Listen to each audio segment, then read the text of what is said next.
speaking of gang members and who has done and who has not done what they're being accused of, a major break just happened for Gunna, the rapper named Gunna, and his YSL RICO case that he's caught. Now, what has happened essentially, and I'll give you the shorter version because there's long articles about it.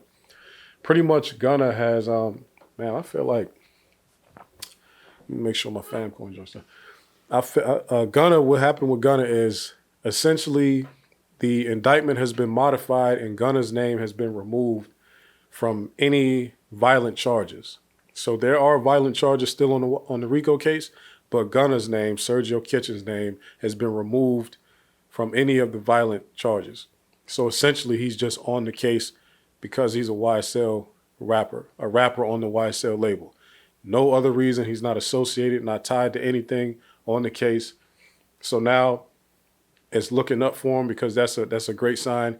Now he does still have the general RICO racketeering charge, which is the one that really holds the most weight and could get him the most time in jail. However, at least with him not being associated with any violence, he could try to get a bond again, which he has motioned to have another bond hearing.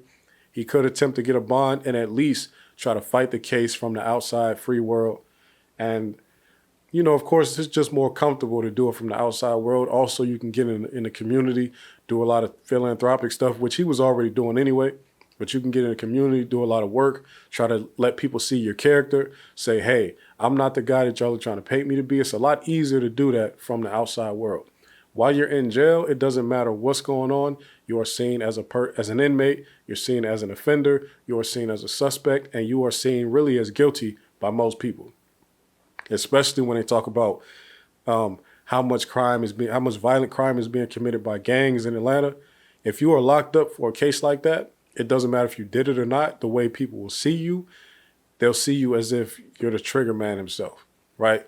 So we hope he's able to get a bond this time, which I don't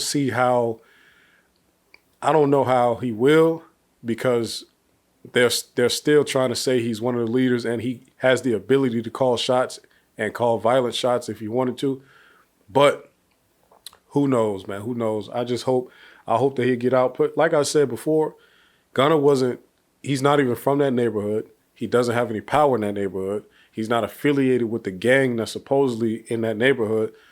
So the fact that they threw him in this at all really says that they wanted him to snitch, and they just wanted a bigger headline to say we have more stars than not stars.